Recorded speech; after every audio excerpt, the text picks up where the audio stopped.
enjoyed pretending. So happy for Emily.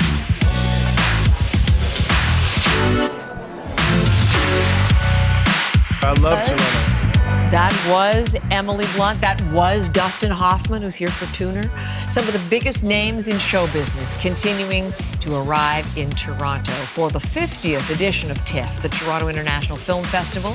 We're going to talk about that actor in detail in just a second. A couple of the hottest films at the festival, The Smashing Machine and Frankenstein.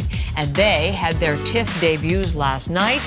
And Eli continues to hobnob with his incredible performers. Yeah. Wild. The red carpet for Frankenstein. Why don't we start there? Guillermo del Toro, we were talking about it yesterday, setting it up, how much he loves Toronto, how much anticipation there is. So Frankenstein, his version, new version, the movie that, no word of a lie, Del Toro has been working towards making his entire life. He said when he was a little boy, he saw Boris Karloff as the creature and said, that's my Jesus. And this is the movie. And there are almost literal moments where those kind of two worlds, almost in a Christ-like way, collide with Jacob Elordi as the creature. You talk about Del Toro singing the praises of Toronto on the carpet last night.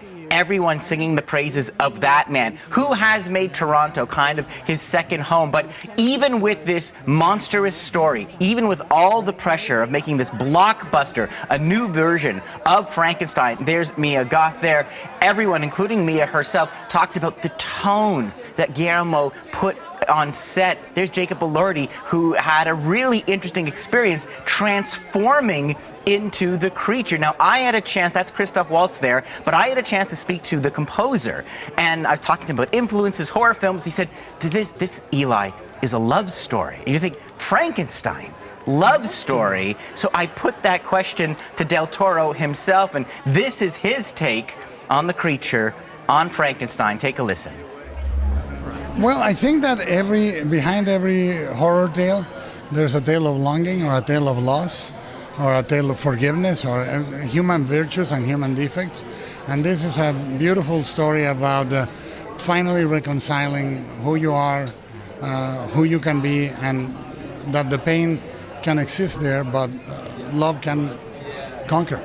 And this is the beautiful contradiction of Guillermo del Toro, someone who is obsessed with the darkness in our soul, but also appreciates the light and the beauty. Now, I mentioned Jacob Elordi, big, very hot actor right now, big actor, tall guy. He plays the creature. We call him Frankenstein, but it's Frankenstein's monster, right?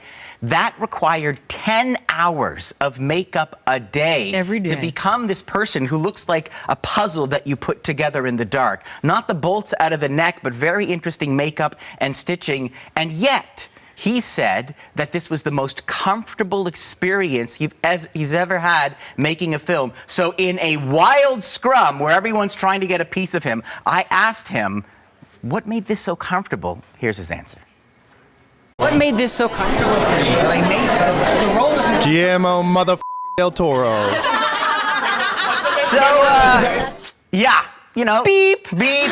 But I think you get a little sense of the Jacob Elordi kind of charisma and rock star potential there. But definitely he was willing to suffer for the art. And I actually spoke to him at a party last night, and he said, it's Del Toro. We had to just give it all. That's why. The devotion to him and his craft and his vision of this movie. What did you think of it, having seen it? I was quite taken, and I don't know if I've just been kind of falling for the way that Guillermo del Toro conceived of Frankenstein. This is a baroque and boisterous version of the monster. We begin in Victorian times. We have, yes, Oscar Isaac as the mad scientist determined to create life. But really what struck me is this is a film where the sympathies that he creates for the creature, you feel so sorry. And what Elordi does at the beginning, just watching the creature learning to speak, shuffling forward, and then as Del Toro has been saying, it is in a very interesting way a film about fathers and sons, about Victor Frankenstein, who creates this thing, and this thing which is now railing at existence in the middle of the film, as basically the tale shifts from the view of Victor Frankenstein to the creature's own perspective. It almost becomes like a fairy tale, like a fable. And this is what Del Toro can do, taking these kind of familiar stories and heightening them into almost this beautiful, abstract love story about pleasure and pain and the damage that men do to each other. It really was, I think, spectacular. I think there's going to be a lot of talk. You saw the Christ imagery there of Elordi as the creature. And he said something last night and the Q&A afterwards, after the standing ovation, talking about the romantic authors of the time around Mary Shelley, who wrote this when she was only 18, and talking about the importance of emotion then and now. Take a listen. I think we are there again. I think emotion is the new punk. Emotion, we are afraid of showing it. We're afraid of seeing it. That's what is really tragic. We're afraid of seeing emotion. We are in such a state of separation between us and within ourselves that emotion seems ridiculously big.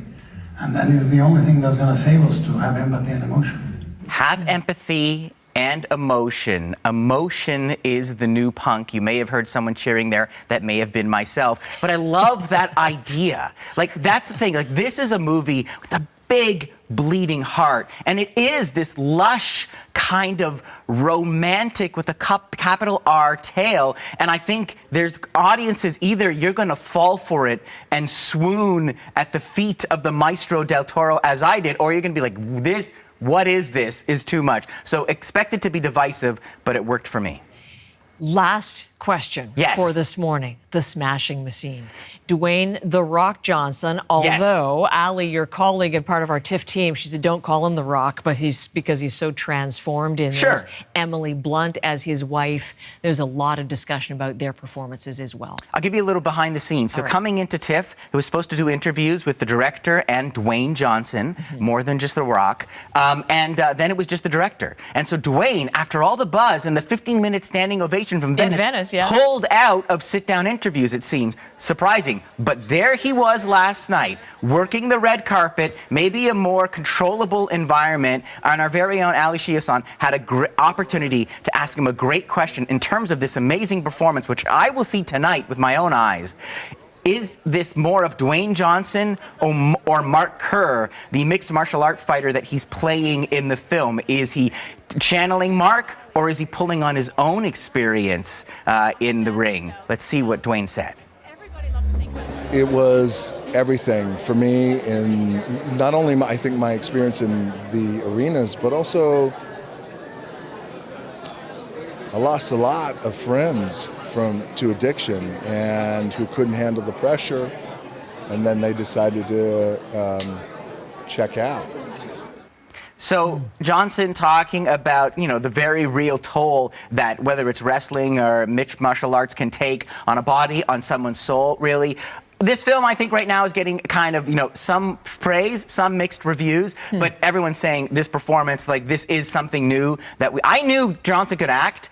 We haven't seen it in a while, so I'm very excited to see it, but we'll wait to see how this actually plays at TIFF. We are the testing ground, and so that is where Venice, you get the applause, you get the standing ovation. It's a little easier, but we'll wait to see what audiences really think of this film. Sounds good. She spoke to Mark Kerr, too, the real Mark Kerr. Yeah, that was the guy with the goatee. With the goatee, how fantastic he thinks he won the lottery and having Dwayne Johnson portray him on film. Anyway, thanks for coming in. I look forward to seeing you tomorrow and enjoy that screening tonight. It's TIFF Day 6, and we'll have all the highlights here on CBC News Network.